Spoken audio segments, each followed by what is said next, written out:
Que le véritable ennemi n'est pas celui qui n'est pas d'accord avec vous. C'est quelque chose de bien plus effrayant. Préparez-vous à une vérité qui va déranger.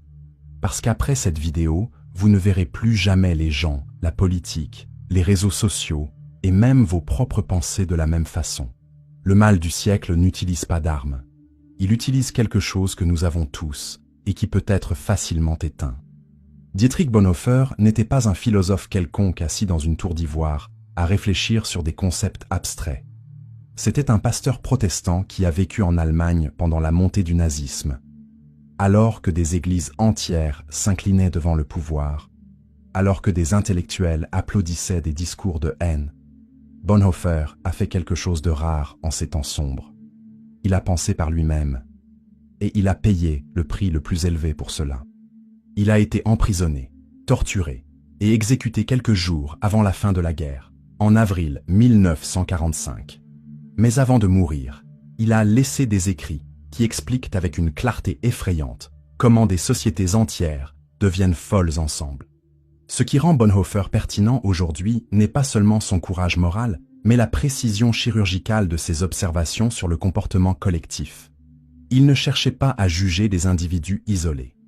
Sa préoccupation était de comprendre comment des millions de personnes intelligentes, éduquées et bien intentionnées ont réussi à soutenir ou à ignorer l'une des plus grandes atrocités de l'histoire. Et la réponse qu'il a trouvée est aussi troublante qu'actuelle. Parce que ce qu'il a vu se produire en Allemagne se reproduit à l'échelle mondiale, juste sous nos yeux. Les idées de Bonhoeffer importent aujourd'hui, parce que nous vivons un moment historique terriblement semblable au sien. Nous ne parlons pas de camps de concentration ou de dictature militaire. Nous parlons de quelque chose de plus subtil et donc plus dangereux. Nous parlons de populations entières qui ont cessé de penser de manière critique, qui répètent des slogans comme des mantras, qui attaquent férocement quiconque ose remettre en question le récit officiel du groupe. Et le plus effrayant, c'est que ces personnes ne croient pas faire quoi que ce soit de mal. Au contraire, elles sont absolument certaines d'être du bon côté de l'histoire. Quand Bonhoeffer a utilisé le mot « stupidité », il ne parlait pas de manque d'intelligence. Il ne traitait personne d'idiot ou d'ignorant au sens traditionnel. La stupidité qu'il a identifiée n'a rien à voir avec un QI bas ou un manque d'éducation formelle. Il décrivait un phénomène bien plus sinistre. Une condition dans laquelle des personnes parfaitement capables de raisonner éteignent simplement cette capacité lorsqu'elles sont insérées dans un groupe. C'est comme si un interrupteur était actionné, et soudain cette personne qui à la maison est rationnelle et prudente se transforme en une machine à répéter les idées des autres. Cette stupidité est une force sociale, une maladie collective qui se propage de personne à personne comme un virus invisible. Bonhoeffer a remarqué que lorsque les gens se rassemblent autour d'une idéologie, d'un leader charismatique ou d'une cause apparemment noble, quelque chose d'étrange se produit dans leur esprit. Ils cessent de traiter les informations de manière indépendante. Ils commencent à accepter des contradictions évidentes sans sourciller. Ils se mettent à voir le monde à travers une lentille déformée qui ne montre que ce que le groupe veut qu'ils voient. Et le plus grave, c'est que plus il y a de personnes qui entrent dans cet état, plus il devient fort. L'environnement social fonctionne comme un catalyseur pour cette transformation. Quand vous êtes entouré de personnes qui pensent pareil, qui répètent les mêmes phrases, qui réagissent avec fureur aux mêmes ennemis, votre cerveau commence à passer en pilote automatique. Il n'est pas nécessaire de penser parce que le groupe a déjà pensé pour vous. Il n'est pas nécessaire de douter parce que la foule offre des certitudes réconfortantes. Et quiconque essaie de vous sortir de cet état de confort est immédiatement perçu comme une menace. Bonhoeffer a vu cela se produire à l'échelle nationale. Nous voyons cela se produire à l'échelle planétaire. La transition d'individus pensant à membres de la masse acritique ne se fait pas de manière brusque. Personne ne se réveille un jour et décide d'arrêter de penser. C'est un processus graduel, presque imperceptible, qui profite de caractéristiques humaines universelles. Cela commence par le désir naturel d'appartenir à quelque chose de plus grand que nous-mêmes. Cela continue avec le besoin de sécurité et de protection qu'offre un groupe. Et cela se complète quand nous réalisons que remettre en question le groupe signifie risquer l'exclusion, l'attaque, la solitude. Il existe des structures de pouvoir qui comprennent parfaitement ce processus et l'exploitent avec maestria. Que ce soit des gouvernements autoritaires, des corporations médiatiques, des mouvements idéologiques ou des plateformes numériques, tous utilisent les mêmes techniques de base pour transformer des individus en masse. Premièrement, ils créent un récit simple et émotionnellement chargé qui divise le monde entre nous et eux, bien et mal, juste et faux. Deuxièmement, ils répètent ce récit inlassablement jusqu'à ce qu'il devienne une vérité incontestable. Troisièmement, ils punissent socialement quiconque ose dévier du script. Ce qui rend ce mécanisme si efficace, c'est qu'il se présente comme une protection, comme un chemin vers un monde meilleur, comme la seule réponse sensée face au chaos. Les gens ne se rendent pas compte qu'ils sont façonnés parce que le processus est emballé dans des promesses séduisantes. Sécurité, justice, progrès, tradition, liberté, ordre. Choisissez votre saveur préférée de contrôle mental, toutes sont disponibles sur le marché. Et une fois que la personne achète le récit, elle cesse d'être un individu pour devenir une extension du pouvoir qui la manipule. L'histoire est remplie d'exemples horribles de ce qui se passe lorsque cette transformation se produit à grande échelle. Mais nous n'avons pas besoin de retourner dans un passé lointain pour trouver des preuves. Regardez autour de vous. Voyez comment les débats publics sont devenus des batailles rangées, où personne n'écoute, on ne fait que crier. Observez comment les gens détruisent des réputations et des relations pour des désaccords sur des thèmes qui, il y a quelques années, étaient discutés avec civilité. Remarquez comment des foules numériques se forment instantanément pour attaquer ceux qui ont commis le crime de penser différemment. Ce n'est pas le signe de sociétés passionnées par leurs idées. C'est le signe de sociétés qui ont perdu la capacité de penser. Bonhoeffer faisait une distinction cruciale entre deux types de dangers qui menacent la civilisation. D'un côté, il y a la méchanceté consciente, celle pratiquée par des personnes qui savent exactement ce qu'elles font et choisissent de faire le mal de toute façon. Ce sont les tyrans, les corrompus, les criminels qui agissent en pleine conscience de leurs actes. Ce type de mal est terrible, mais au moins, il peut être identifié, affronté et combattu. Quand vous savez qui est l'ennemi et quelles sont ses intentions, vous pouvez organiser une résistance. De l'autre côté, il y a la stupidité collective que Bonhoeffer considérait bien plus dangereuse, parce qu'elle n'est pas consciente. Les personnes sous son emprise ne savent pas qu'elles font du mal. Au contraire, elles sont absolument certaines de faire le bien. Elles sont immunisées contre les arguments parce qu'elles ne reconnaissent pas avoir tort. Elles sont immunisées contre les preuves parce qu'elles ne voient que ce qui confirme leurs croyances. Et elles sont immunisées contre les remords parce qu'elles croient sincèrement être du côté de la justice. Comment luttez-vous contre une armée de personnes qui pensent que vous êtes le méchant de l'histoire? La méchanceté consciente peut être vaincue parce qu'elle doit se cacher. Quand un dictateur commet des atrocités, il sait qu'il commet des atrocités, et c'est pourquoi il essaie de cacher, de mentir, de fabriquer des justifications. Mais la stupidité collective ne se cache pas. Elle marche ouvertement dans les rues, elle domine les institutions, elle fait taire les voix dissidentes au nom du bien commun. Et elle fait tout cela avec la conscience tranquille de quelqu'un qui accomplit un devoir sacré. C'est ainsi que des sociétés entières ont soutenu des génocides, l'esclavage, des inquisitions et des révolutions sanglantes, non par méchanceté calculée, mais par stupidité sincère. Le plus effrayant dans cette comparaison, c'est de réaliser que nous vivons à une époque où la stupidité collective n'est plus l'exception, mais la règle. Regardez n'importe quel débat politique, culturel ou social qui se déroule actuellement.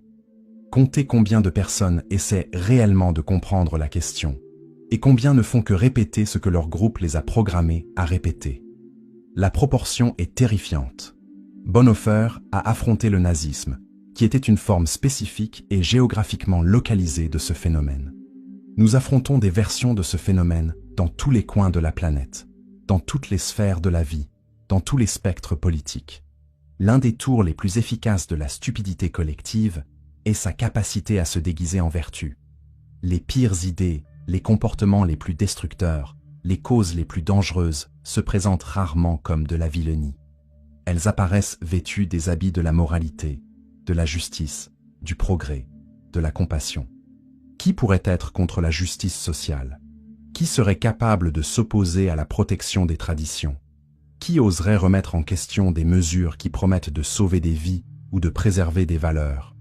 C'est exactement dans ce piège que la stupidité prospère. Quand une idée est emballée comme une vertu incontestable, la critiquer devient perçue comme un acte immoral. Vous ne débattez plus de politique, de stratégie ou de conséquences. Vous attaquez le bien lui-même. Et personne ne veut être vu comme défenseur du mal. Alors les gens se taisent.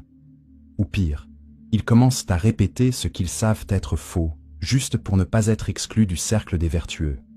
Bonhoeffer a vu cela se produire quand l'idéologie nazie s'est présentée comme une renaissance morale de l'Allemagne. Aujourd'hui, nous voyons cela se produire dans pratiquement tous les mouvements collectifs qui exigent une adhésion totale et immédiate. Le problème ne réside pas dans les causes elles-mêmes. Beaucoup d'entre elles peuvent de même avoir un mérite réel. Le problème réside dans la manière dont elles sont présentées et défendues. Quand une idée devient trop sacrée pour être remise en question, quand tout doute est traité comme une hérésie, quand toute demande de nuance est perçue comme de la complicité avec le mal, la stupidité a déjà gagné. Peu importe si la cause est juste ou non. Ce qui importe, c'est que les gens ont cessé de réfléchir à son sujet et se contentent d'y croire. Et une foule qui ne fait que croire, sans penser, est capable de justifier n'importe quelle atrocité au nom de sa croyance. Voyez comment cela fonctionne en pratique. Quelqu'un propose une mesure extrême pour résoudre un problème réel. La mesure est clairement disproportionnée, va causer d'énormes dommages collatéraux, peut même aggraver la situation. Mais elle est présentée comme le seul chemin moral possible.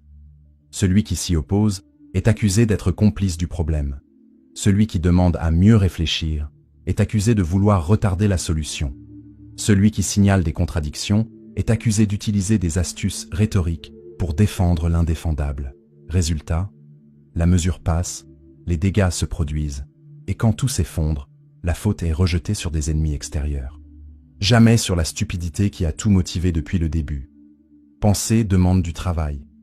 Penser exige de l'énergie mentale, du temps, une disposition à gérer les incertitudes. Penser signifie accepter que vous pouvez avoir tort, que la réalité est complexe, qu'il n'existe pas de solution facile à des problèmes difficiles. Et le cerveau humain, par conception évolutive, essaie d'économiser de l'énergie autant que possible. Il est plus efficace d'utiliser des raccourcis mentaux, de faire confiance aux intuitions, de suivre ce que la majorité fait. Pendant des millions d'années, cela a très bien fonctionné. Mais dans le monde moderne, rempli d'informations contradictoires et de manipulations sophistiquées, ces raccourcis nous transforment en cibles faciles. Ne pas penser est confortable. Quand vous acceptez le récit qu'offre le groupe, vous n'avez plus besoin de vous préoccuper d'enquêter, de douter, de considérer d'autres perspectives. Toutes les réponses sont déjà prêtes. Tous les ennemis sont déjà identifiés. Tout le chemin est déjà tracé. Vous n'avez qu'à suivre. Et il y a plus. Quand vous ne pensez pas, vous appartenez. La masse embrasse ceux qui se rendent à elle. Elle offre une identité, un but, la sensation réconfortante de faire partie de quelque chose de plus grand. Elle offre une protection contre l'incertitude et la solitude. Elle offre la sensation enivrante d'être du bon côté de l'histoire. La peur est une composante puissante dans cette équation. Peur d'avoir tort, peur d'être rejeté, peur de rester seul, peur de perdre son statut, ses amis, des opportunités. Les gens perçoivent, même inconsciemment, que penser par soi-même a un prix élevé. Alors ils font un calcul mental rapide et concluent qu'il est plus sûr d'éteindre leur cerveau et de suivre le courant. Et il y a un autre facteur qui est rarement admis mais que tout le monde ressent, la paresse intellectuelle. Penser est fatigant. Il est beaucoup plus facile de laisser les autres penser pour vous. Il est beaucoup plus confortable de consommer des opinions toutes faites que de former les vôtres. Bonhoeffer a identifié cette combinaison de peur, de désir d'appartenance et de paresse intellectuelle comme la racine psychologique de la stupidité collective. Il a remarqué que les gens ne sont pas forcés d'entrer dans cet état. Ils choisissent d'y entrer parce que c'est plus facile, plus sûr, plus réconfortant que l'alternative. Et une fois à l'intérieur, il est extrêmement difficile d'en sortir. Parce que sortir signifie affronter tout ce que vous êtes entré pour éviter. Cela signifie la solitude, l'incertitude, le poids de la responsabilité de penser par soi-même. Peu ont le courage pour cela. L'une des caractéristiques les plus dangereuses de la stupidité collective est la création de bulles de certitude absolue. Quand un groupe se forme autour d'une idée, il développe rapidement sa propre réalité. À l'intérieur de cette bulle, certaines vérités sont axiomatiques, incontestables, évidentes en elles-mêmes. Peu importe ce que dit le monde extérieur. Peu importe les faits qui contredisent le récit. Peu importe les conséquences désastreuses des actions du groupe. La bulle a des réponses à tout. Toujours. Toute information qui défie le récit officiel du groupe est automatiquement écartée. Si elle vient de l'extérieur de la bulle, c'est de la propagande ennemie. Si elle vient de l'intérieur de la bulle, c'est de la trahison. Si elle vient de la science, c'est de la science achetée.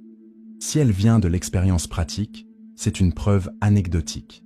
La bulle est imperméable aux données qui ne confirment pas ses croyances. Et plus les gens passent de temps à l'intérieur, plus les murs deviennent solides. Il arrive un moment où la bulle est la seule réalité qu'ils connaissent.